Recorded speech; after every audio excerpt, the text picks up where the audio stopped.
Hi, I'm Charles with AniCap. The story begins as a hard worker named Noor does some jobs around town. He's well respected by everyone for his work ethic, and he makes a decent living. One day when being paid, Noor hears a girl calling for help, and he rushes into a cave to find that she's being attacked by a ferocious beast. A look back to 15 years ago shows a young Noor making some medicine for his sick mother.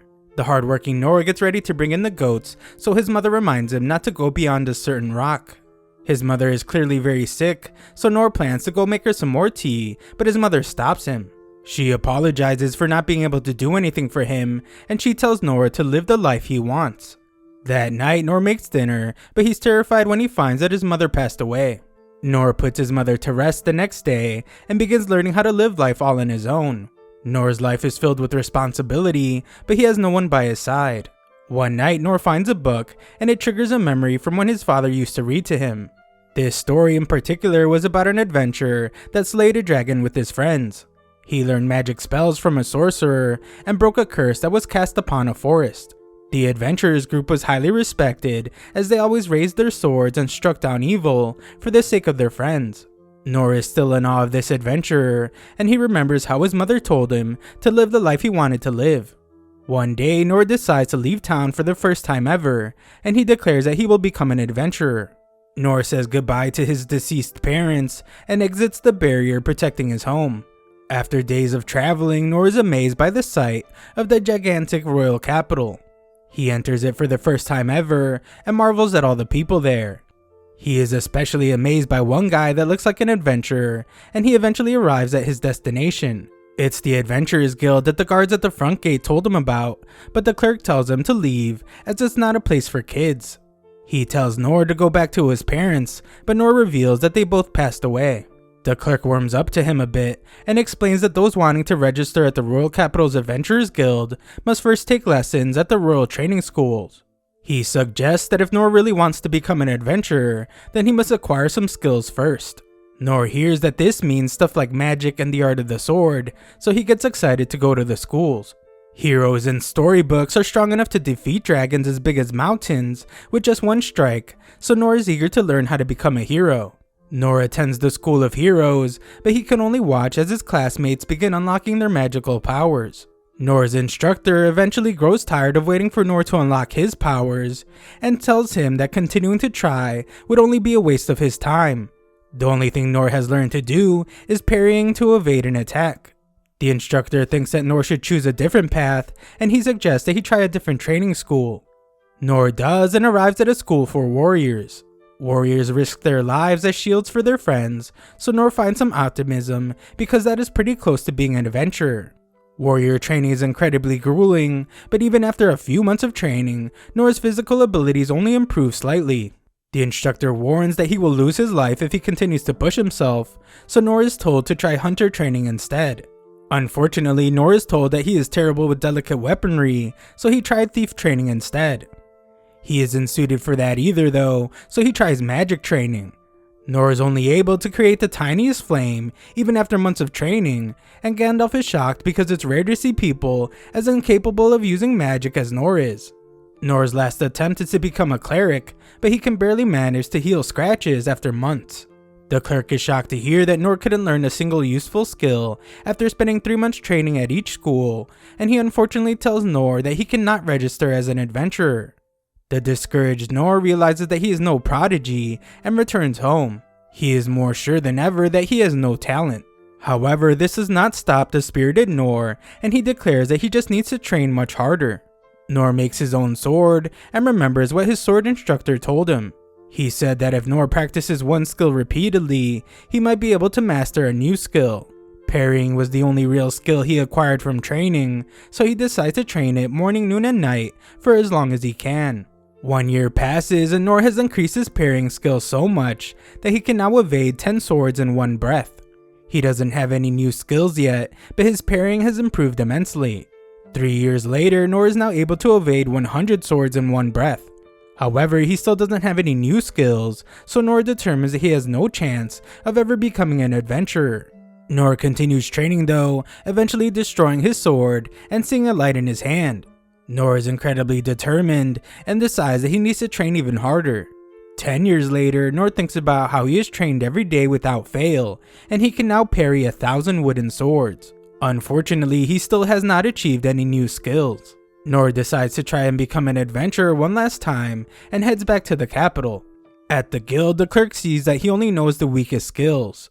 She suggests that he go to the training schools, but Nor explains that he has already tried all of them. The girl apologizes because Nor cannot be allowed to register, but Nor expected this. Just then, the old clerk appears, but he doesn't recognize Nor. He eventually remembers him, and he's glad to hear that Nor has been training on his own. Nor explains that it hasn't gone well at all though, because he only managed to improve his parrying skill a little. The old guy explains that adventurers are ranked from E to S rank. In order to be recognized as an E rank, a person must have more than one useful skill. Nor's sad list of skills doesn't show anything useful, so Nor's dreams are crushed again. However, the old clerk says that there's more than one way to become an adventurer. There is actually something lower than E rank, and that is F rank. Nor can't believe that he might still be able to become an adventurer this way, but there are some conditions. He would be forbidden from taking any quest that involve taking lives or venturing out of the city to gather items. This means that he will only be able to accept tasks around the city. No one bothers becoming an adventurer this way, but the clerk is shocked when Nor eagerly wants to do it. Nor registers, so the clerk gives him his F rank adventurer license. The clerk doesn't think it's a big deal, but this is life-changing for Nor, so he thanks him. Nor enhances his strength a bit and gets right to work doing tasks around the town. He also increases his speed to catch a cat and uses heal to fix some scratches he got from the cat. Nor uses his tiny flame to make dinner and a rock trick to entertain some kids. Nor has finally achieved his dream of becoming an adventurer that helps people, and he fears that asking for anything more would be too much. We then return to the present, where Nor runs into the cave and finds people being attacked by a monster. Nor has only seen monsters in books, and he's shocked to see how big it is. Some guards try to protect a girl, and the captain gets attacked. Nor goes to check on him, but finds that the captain is already gone. The monster ferociously attacks the other guards, and Nor can tell that they won't survive. Seconds later, Nor's fear proves to be correct, as the monster eradicates all the guards. The beast turns its attention to the girl, but Nor uses a stone throw attack to get its attention. Nor knows what he has to do, so he runs to get some space, and he realizes how fast the beast is. Nor then turns to it and uses parry, which sends the monster flying. The beast attacks him, so Nor uses his parrying skill, but he knows that he will lose his life if he gets hit by an attack.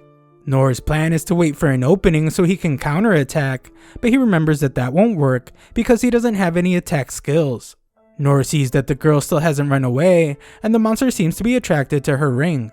The monster goes to attack her, but Nor uses his feather step ability to speed up, and he parries its attack.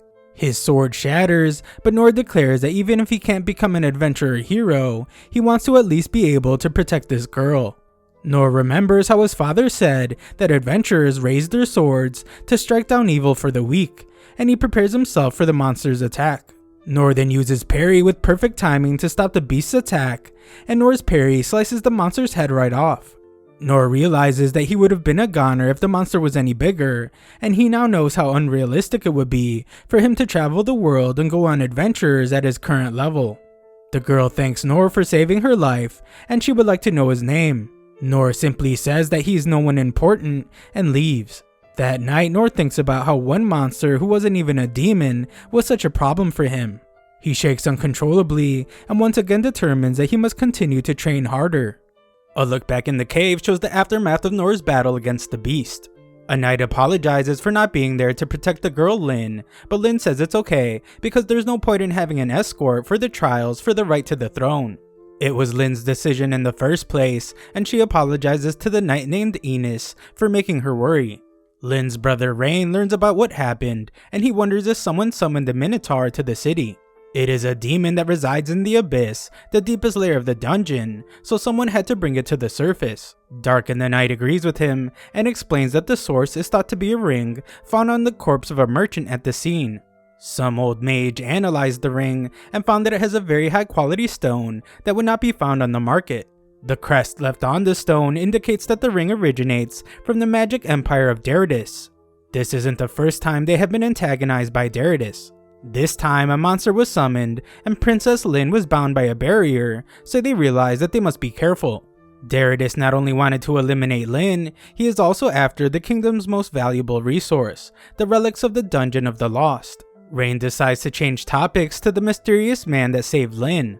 A report says that the guy used a single broadsword, and he defeated the Minotaur in just a matter of seconds. The knights followed him after, but the report says that he disappeared before their eyes like an illusion. It all sounds pretty unbelievable, so Rain wonders just who this guy is. Back at the guild, the old clerk is shocked to see that Nor is still alive because he heard that a demon appeared near the entrance of the dungeon.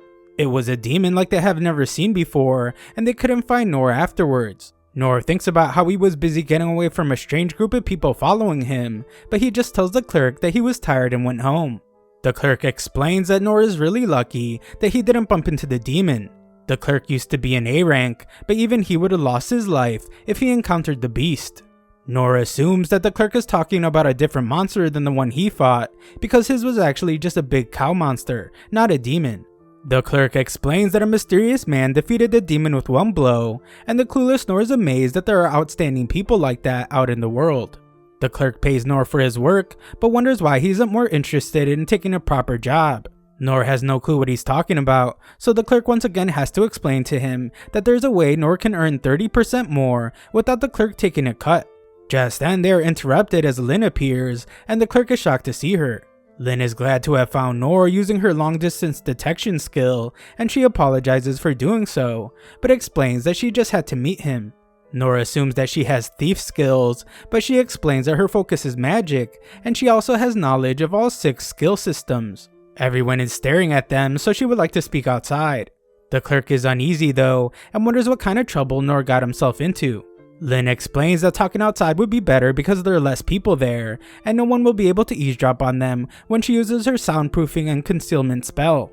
Nor wonders if it's a good idea to go with her, but the clerk tells him that he must. Outside, Nor overhears that everyone is searching for the mystery man, but they begin to wonder if he even really exists. Nor wonders who they are searching for, but Lin tells him not to worry because they can't be detected. Lin did all this to thank him for saving her life, and she explains that he actually saved the lives of many others in the nation. Nor points out that Lin is pretty strong herself, and he thinks he actually just interfered with her fight. She can't imagine what would have happened to her if it wasn't for Nor, so Nor decides to accept her thanks.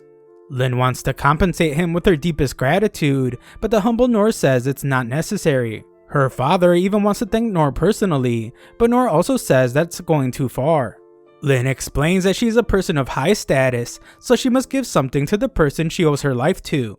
She gets frustrated though when Nor rejects all her offers because he doesn't need anything. She eventually begins to cry and declares that Nor is obligated to accept her gratitude, so she refuses to move an inch until he does. This makes Nor remember the determination he had when trying to train at the schools, and he said he wouldn't leave either. Nor agrees to her demands because simply meeting her father doesn't seem like much of a hassle. Nor is surprised when she gets really cautious about it, and she explains that she doesn't want people to spot them. To keep that from happening, she uses concealment, detection occlusion, and multiple other skills to hide them. Nor is shocked to see how huge her house is, but she says it's pretty common for her kind of family. Nor finally gives her his name, and then realizes that she hasn't formally introduced herself yet.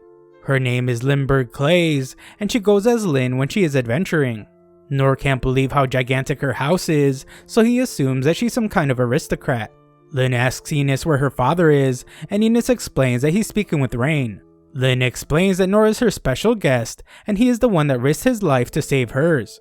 Enos is shocked to hear this, and decides to take them to Lin's father. Nor is completely lost at this point, as he assumes that Enos is the family maid. Although he thinks it would be strange, since she would have a tough time cleaning and doing laundry in her outfit. Enos is very serious, and Nor can tell that she seems suspicious of him. On their way, some guy aggressively wonders who Nor is, and Nor realizes that this house is pretty dangerous.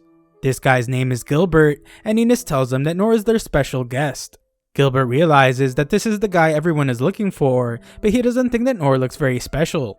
Enos tells Gilbert to accompany them, and secretly reveals that she is skeptical of Nor, so the more escorts they have, the better. Gilbert becomes very serious, and agrees to go with them. Nearby, the king is upset because Derridus is ignoring the peace treaty. He demanded that they hand over all the rights to the dungeon and offered to lend them his military power in return. The king knew that it was a scummy deal that would ruin his nation, so he refused, but Darius told him that he would regret his words. Rain explains that Darius is not the only threat they are facing, and the king realizes that it's finally time for something. Just then, Lin arrives with everyone. Nor doesn't notice everyone else bowing down, and he just walks right up to Lin's father. Rain sees that Lin is wearing the hermit's cloak, and he is furious because it means that she went outside. Lin explains that she had to find the person that saved her life, and she introduces Nor to her father. Lin's father is glad that he came, and Nor explains that he isn't an aristocrat, so he doesn't know proper etiquette in these situations. Lin's father actually prefers it this way because it makes him easier to talk to, and he formally thanks Nor for saving his daughter. Nor accepts his words, as that's all the gratitude he needs, and he is relieved that it's finally all over with, so he can head straight home now. Lin's father wants to reward him properly though, and offers to give him money and land. He wants to know what Nor desires, but Nor just says that he doesn't want anything like that. Lin's father then offers treasures from the dungeon. Their country possesses the world's oldest dungeon, and its treasures are incredibly rare.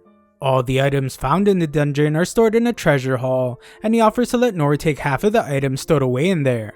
Rain is shocked as he points out that his father is being way too generous, but Nor once again declines. He doesn't need anything fancy, and their kind words are thank you enough for him. Lin's father doesn't know what to give a man that doesn't want money, land, or treasure, but Nor just wants to get out of there. Lin's father resorts to his most extreme offer and shows Nor the sword he keeps behind his throne. Rain wonders what his father is thinking, but the king explains that it's okay because the sword has become nothing more than a mere decoration at this point. Giving it to Nor would be way better than just letting it sit unused, and no one will notice if he replaces it with the replica anyway. No one can believe that the king is giving Nor this sword, and Nor is shocked by how heavy it is. Nor can tell that the sword is priceless, so he declares that he can't accept such a gift. Lin's father explains that it's just something he picked up, and he only used it because he liked it. It's really not that big of a deal, so Nor decides to accept it. Lin's father tells him to try it out, so Nor enhances his strength, and the powerful swing he takes shocks everyone. Lin's father is impressed by how he was able to swing it one-handed, and he asks Nor if he can help toughen up his daughter. Things are getting pretty dangerous, so he's worried about her, but Nor doesn't think there's anything he can teach her. On top of that, Nor thinks that parents shouldn't interfere too much with their children, and Lin should decide that for herself. Lin's father completely agrees with him, and Nor thinks about how this guy likes to laugh a lot. Nor decides that it's time for him to go, so Lin's father thanks him once again. As he leaves, Nor can't help but think that he was given something very valuable. Just then, he realizes that this sword is the same width as a drain he's always cleaning for some old lady, and he wonders if it would make his job easier. Out of nowhere, Enos appears to speak with Nor. Nor wonders if he's in trouble, but he is shocked when Enos takes a knee. She apologizes for treating him poorly, especially since he saved Lin's life. Nor accepts her apology, so she explains that it's her job to protect the Clay family, and that takes priority over everything. Nor realizes that she isn't a maid at all, so she explains that she's actually known as the Divine Shield, and she serves as vice captain of the Clay family warrior corps. At a very young age, she was appointed as shield for Lin. It's her job to protect Lin, even if it costs her her life. Nor saved Lin, so Enos declares that it's the same as him saving her life. Nor doesn't think it's that big of a deal, but Enos vows to help him however she can from now on. Nor thinks about how everyone there is pretty excessive, but decides to just accept her sentiment. Enos then gets very serious and points out that while Lin may have allowed it, Nor's speech and casual behavior towards the king was unacceptable. She cannot allow it anymore, and she demands that he refrain from doing so ever again. Nor apologizes, and he formally introduces himself. For some reason, she is shocked to hear that his name is Nor, but she says it's nothing. Just then, Gilbert stops Nor from going home and demands that he show him what he can do in battle. Nor is pretty exhausted and he would rather go home, so he is shocked when Gilbert insists that they have a mock battle. Nor has no clue what to expect because he hasn't had a training partner since he went to those schools 14 years ago. Gilbert explains that he's pretty famous for his fighting skills and he instructs Nor to choose a weapon. Nor realizes that this opportunity is a godsend for a budding adventurer, so he picks a sword and declares that he's ready for battle. Nor doesn't think he will be much of a challenge for Gilbert, so he plans to just take the battle as a chance to train with someone more skillful than him. The troops watching feel bad for Nor as he prepares to fight their captain, and they hope that he will enjoy the afterlife. Gilbert initiates the battle, but Nor easily dodges his attacks. Nor is amazed by how well Gilbert controls his pace and by how polished his movements are. He can tell that Gilbert trained a lot to get to this point, but Nor can't understand why Gilbert is so slow. Nor doesn't seem to realize what's really going on as he determines that Gilbert just doesn't think that Nor is worthy of seeing even a glimpse of what he can actually do. Nor stops the fight and explains that he knows that Gilbert is taking it easy on him. He then instructs Gilbert to not hold back so much. Gilbert didn't realize it, but figures that he must have been holding back because Nor is just a normal human. He apologizes and goes at Gilbert more seriously.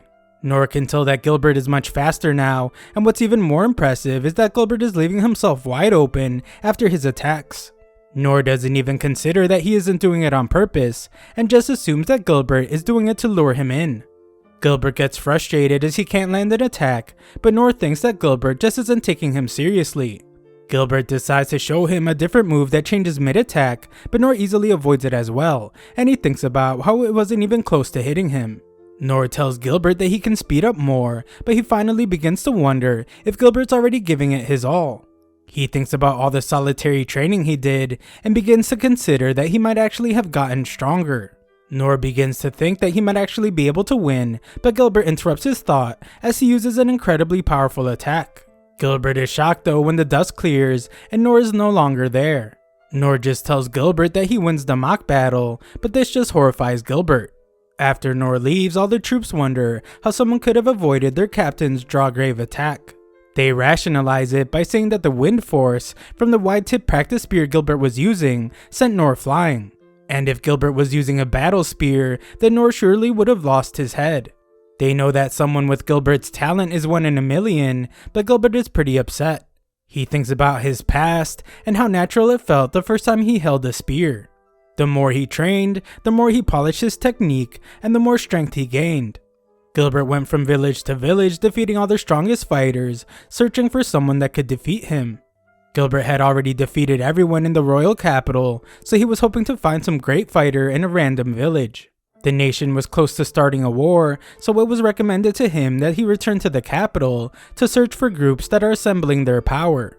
Gilbert did return to the capital, where he did some demon hunting. He heard that someone formidable joined the corps, so he challenged them to fights and thoroughly destroyed them.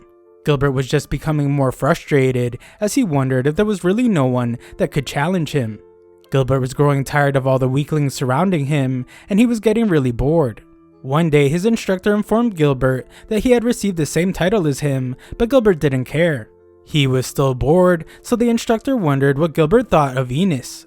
Gilbert explained that Enos was strong in a different way, but in a mock battle he assured that he would win against her. Gilbert could tell that his instructor was bored too, because he had to spend all his time training people that hardly equaled the power of one of his pinkies. The instructor was sure that someday someone would appear who would surpass him, and Gilbert just hoped that it would happen soon.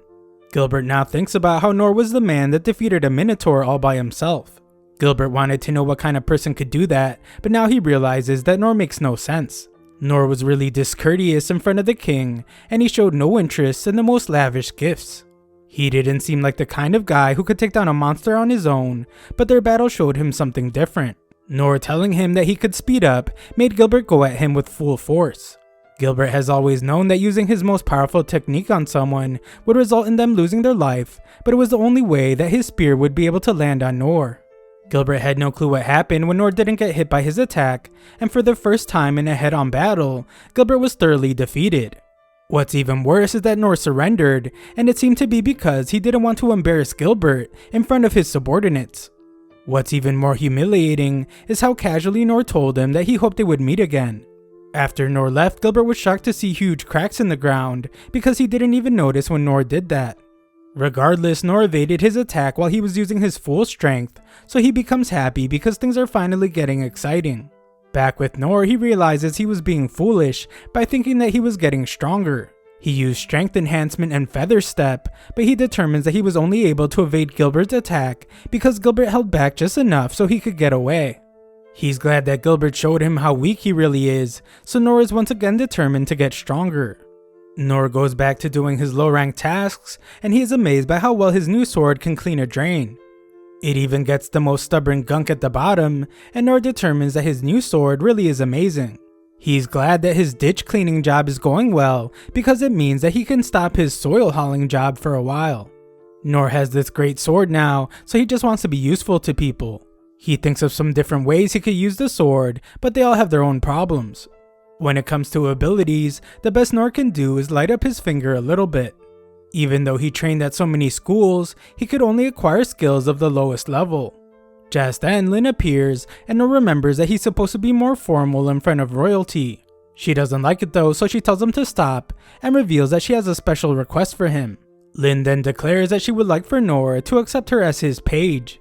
Noor has no clue what that is, so she explains that a page is someone who takes care of another person's everyday necessities as they learn techniques and absorb knowledge from that person. It's kind of like being an apprentice, but just being around Noor would be enough for her. Noor instantly refuses, but Lin is sure that she can be of use to him. She has achieved the highest marks ever in all 6 training schools, so she knows that she would make a great page. Noor still rejects and explains that there is just nothing for him to teach her. Also, she can't help him because he can do what he needs on his own. Lin says her family will pay him handsomely, but he rejects that too.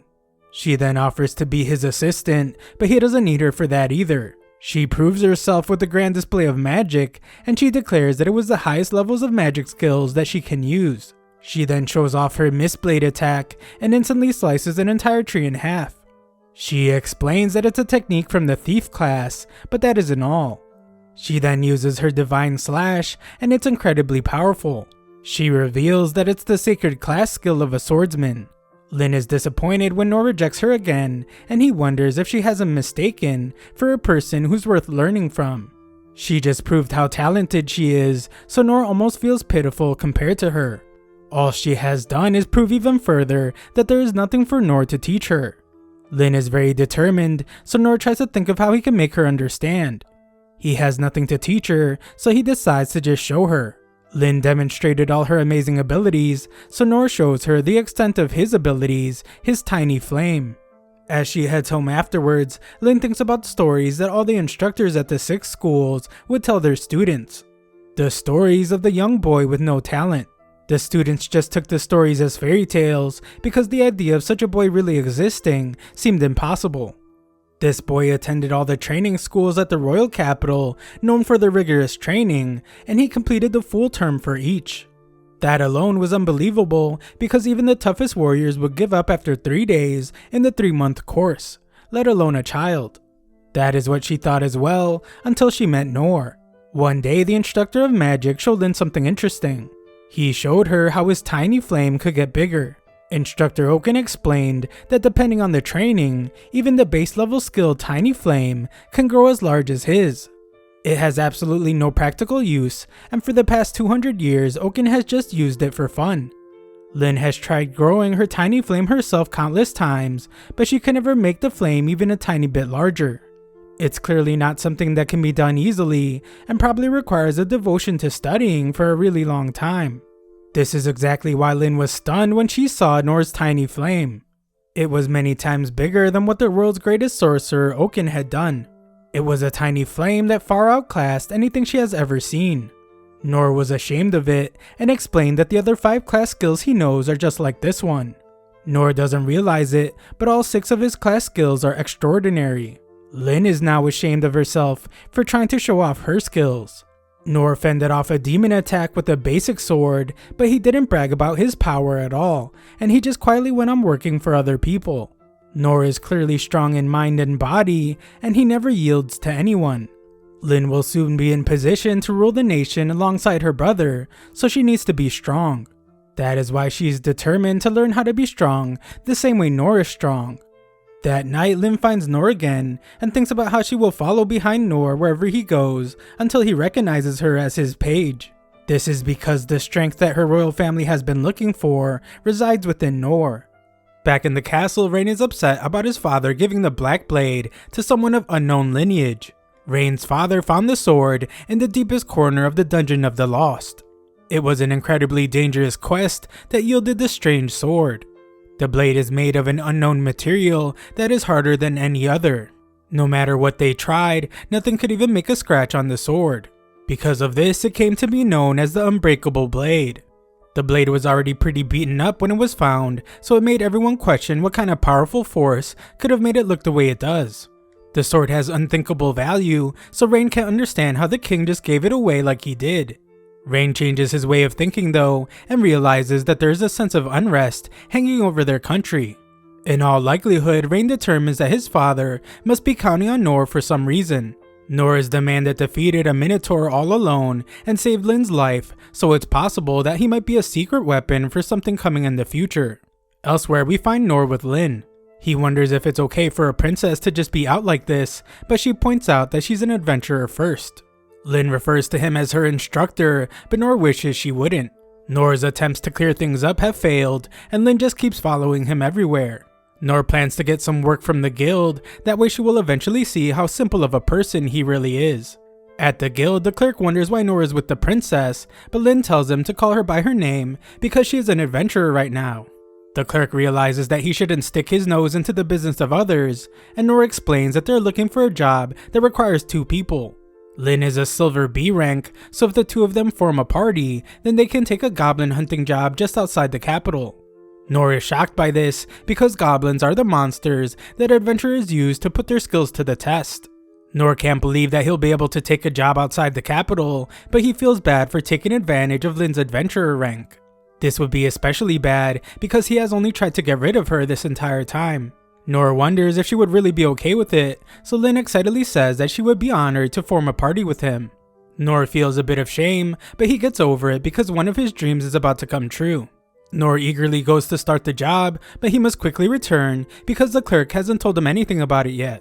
The clerk warns that while it's a low-ranked job, that doesn't mean it won't be dangerous. It will take place in the Forest of the Beasts, and they will have to bring back the ear of a goblin as proof of a successful hunt. They won't get compensated without the ear, so it's very important. It has been reported that the goblins' numbers have been dwindling, so there's a chance that they won't find any goblins. If that happens, the clerk tells them to just pick some herbs and bring them back. The 2 leave the capital and excitedly tell each other to do their best. As they walk through the forest, Nor asks Lin to tell him about goblins. She explains that they hunt small animals as prey and eat the fruits of trees. However, they have been aggressively attacking humans for sustenance recently. If they continue to grow in number, then it will lead to a food shortage for them, and they will likely begin invading human villages. That is why adventurers have been trying to control their numbers. On the other hand, the forest relies on the goblins, so it's also not good to hunt them into extinction. Lin clearly has a lot of knowledge, so this just makes Nor realize even more that he has nothing to teach her. Lin keeps checking to see if there are any goblins near them, but they haven't found anything. Normally they would have encountered at least one, so Lin determines that the rumors about their numbers dwindling are true. Just then, Lin senses a monster nearby. They go to check, but the forest just keeps getting darker and darker. The tall trees block the sunlight, but the goblins prefer living in places like this. Lin surprisingly stops and reveals that the monster's presence just disappeared. Nora assumes that the monster just passed away from old age, but they are shocked when they find that the goblin was mutilated. Lin quickly uses reveal magic, and it exposes a giant monster that was eating the other goblin. Nora is shocked to hear that the giant is a goblin as well, because goblins are supposed to be the weakest monster. The giant clearly looks like a goblin though, and it even treats some nearby trees like weapons. Nora is so clueless that he assumes that this is what goblins really look like in person, versus what he has heard about them. Not only that, he figures that other adventurers are able to handle them like nothing. Lin is clearly terrified, and Nor doesn't blame her because she doesn't have any combat experience. Nora assures her that they will be fine, and declares that they're only fighting against a goblin. Nora is actually terrified, but he knows that he can't think about that if he wants to win. Lin knows that this goblin is actually the Goblin Emperor, and it is considered an extreme threat. The Goblin Emperor is a monster created from genetic manipulation by man, and the research behind it is now banned. What makes it really terrifying is that it eats its own kind, then it takes that power and grows stronger. Lin thinks about how Nor said they're only fighting a goblin, and she is amazed by his confidence. She is just as clueless as Nor, as she now thinks that he came to this area on purpose. Lin thinks that the reason Nor was so excited about this job was because he wanted to eliminate the threat that no one knew about. Lin gained some confidence because of this, so the two of them prepare to fight. The giant beast tries to strike first, but Nor masterfully uses his parry ability to repel him. The beast is incredibly powerful though, so it manages to push Nor back. Nor can tell that it's trying to corner him, but he refuses to let it. He knocks the goblin off balance and tells Lin to follow up with some magic. She does, but the goblin proves to be too fast to hit. Just then, Nor must rescue Lin as the goblin starts launching trees at them, and Nor keeps using parry to deflect them. Lin knows that she has to do something before things get worse, but she is shocked when she notices that the goblin's wound is gone. Not even Goblin Emperor should be able to recover this quickly, so Lin determines that it must have something to do with the mana crystal on the goblin's forehead. She tells Nor that if he can knock it off the monster, then they might have a chance to win. Their plan is interrupted though when the beast launches a cluster of trees at Nor. Nor is stunned to see how many there are, and he realizes that this goblin was watching him to see how many he can parry. Nor fears that he won't be able to parry them all, but luckily Lin deflects them away with magic. The goblin heals again, so Lin is more sure than ever that it's replenishing its power with the mana stone. The two quickly realize that at this rate, they're just going to run out of stamina and magic while they try to keep up. Just then, Nor comes up with an idea and tells Lin to use her Wind Blast attack on his back. Lin refuses to attack Nor though, because her Wind Blast is powerful enough to demolish castle walls. He won't be able to survive no matter how strong he is, but Nor explains that she won't be attacking him directly. Nor plans to have her hit the sword while it's on his back, because the only chance they have at beating the goblin is to go faster than him. Time is running out as the monster prepares to attack again, so Lin agrees to do it. Her Wind Blast is insanely powerful as it launches Nor across the battlefield, and he nearly passes out. Nor composes himself though, and enhances his body. This combination allows Nor to break through the goblin's defenses and knock the crystal out of its forehead. The goblin loses its mind and then reveals that she recovered the stone. Nor tells her to finish the goblin off, but also asks her to make sure that it doesn't feel much pain. Lin seemingly didn't listen to that last part though, as she sets the goblin on fire and it screams in agony. Once the torture is over, Nor apologizes to the beast and decides that he won't be slaying any more goblins for a while. He realizes that he shouldn't be putting himself in dangerous situations, so he will move on to the next challenge only after he has trained more and gotten stronger. A while later, Rain is informed of the Goblin Emperor that was spotted. The Emperors are several times stronger than the Goblin Kings, so Rain can't even imagine how strong it was since it also had a powerful mana crystal on its forehead. Rain fears that the stone came from the Demon Heart, and he wonders who could have been behind it. He's then shocked to hear that Nor and Lin were able to defeat it while only suffering minor injuries. Several strange incidents like this one have started occurring, so the guild has opened an investigation to find out what's going on. Back at the guild, the clerk is shocked that the scrawny little kid from years ago has turned into a goblin-slaying beast. Nor is very humble about it, as he gives a lot of credit to Lin, but he also decides that he should celebrate his first day hunting. It might not seem like much to others, but his first day is a big deal to him. Hearing about the mana stone on the goblin makes the clerk wonder if what they thought was really a goblin. Nor is pretty sure that it was, and Lin just goes along with whatever her instructor says. The clerk then asks for the goblin's ear so he can pay Nor for the job. Nor looks at Lin with a grim face as they now have to explain that they don't have the ear because they burnt the giant goblin to the ground. At the castle, Rain realizes from some documents that an enemy has encroached deep into his country. He urgently orders for troops to go to certain areas, and he even summons all 6 of the country's heroes. Rain is upset at himself for not figuring this out sooner, and he curses the magical empire for going this far. They want the dungeon's resources, and they clearly don't care about taking innocent lives. Rain is furious because the magical empire is coming to demolish the country. Back with our hero, we learn that the guildmaster did Nor a favor. Nor didn't bring the goblin ear back, but the guildmaster still compensated Nor in celebration of his first hunt. Nor and Lin finish up their celebration feast, and she decides to head home for the day. Lin wonders if that's okay with their teacher, so Nor says it's fine and thanks her for her help. Just then, Rain appears and apologizes for having an urgent request.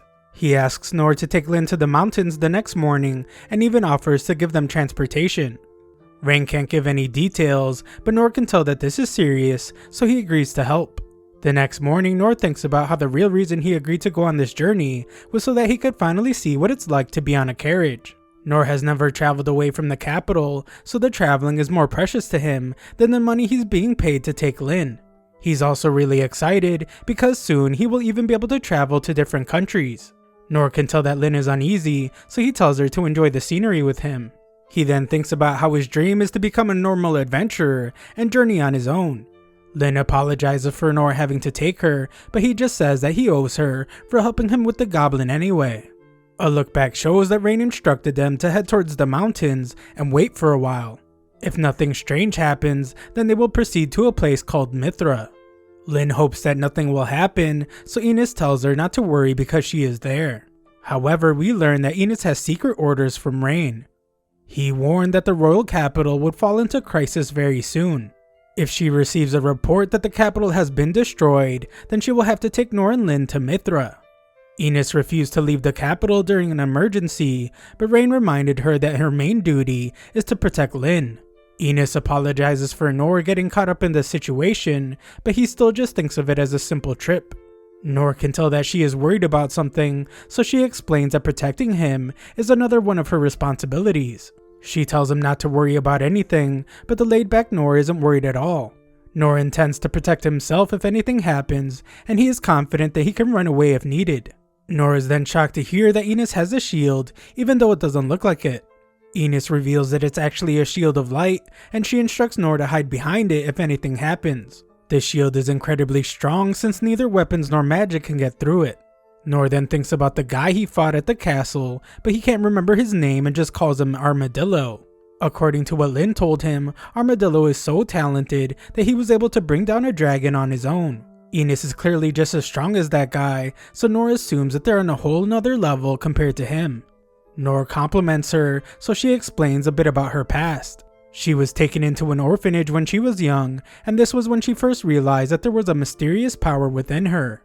Enos didn't know what was going on, and some clueless little girl hurt herself by touching Enos's mysterious power. Enos showed her powers to the heroes, and it became clear that it was a gift from the heavens. It was a historically rare one, as it could become a blade to cut anyone down, or a shield that could protect against anything. Depending on how she used it, it could easily allow her to annihilate even an entire country. Enos was taken in by one of the heroes named Dan, and she learned from all 6 heroes how to use her power. Enos could never get over the fear of hurting someone again with her power, so she distanced herself from everyone. That wouldn't last forever though, and the reason why had something to do with why she was shocked to hear Nor's name. One day Dan was training her, and he was informed that another group of monsters were approaching. The situation was getting pretty bad, and underneath his breath Dan wished that Nor was still around. Enos heard him, but Dan just told her to forget what he said. This Nor person was clearly someone that her adopted father recognized, and she was envious of this mysterious person. Her envy has only grown since meeting Nor. Enos refuses to let her emotions cloud her judgment, so she once again vows to protect Lin with her life. Just then, everyone notices a strange path in the field, and Lin uses her uncover spell to reveal a monster. Back at the royal capital, the king acknowledges that the attack has begun, and he is informed that they don't have enough soldiers to fight all the monsters that have appeared.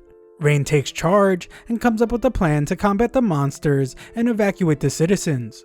The king curses Darius for making good on his threat, and he fears that this is just the beginning. Rain then informs the king that the 6 heroes have been dispatched all across the capital. Nearby, we watch as the group is being attacked by giant goblins, and Dan arrives to help them. We then get a glimpse of the other heroes arriving on the battlefield. The situation's getting more dangerous by the minute, but Rain finds comfort in knowing that at least Lin is safe. Back with Lin though, we see that there was a kid with the dragon, and he was determined to eliminate someone. When Lin shattered the dragon's barrier, the dragon shoved the kid away. Enos recognizes the black dragon, so she wonders why a ferocious beast would be out there.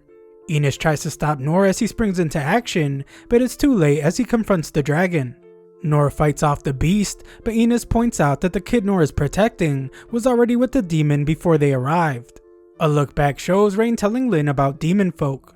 They are demi-humans who have the special ability of establishing a mental bond with monsters at will.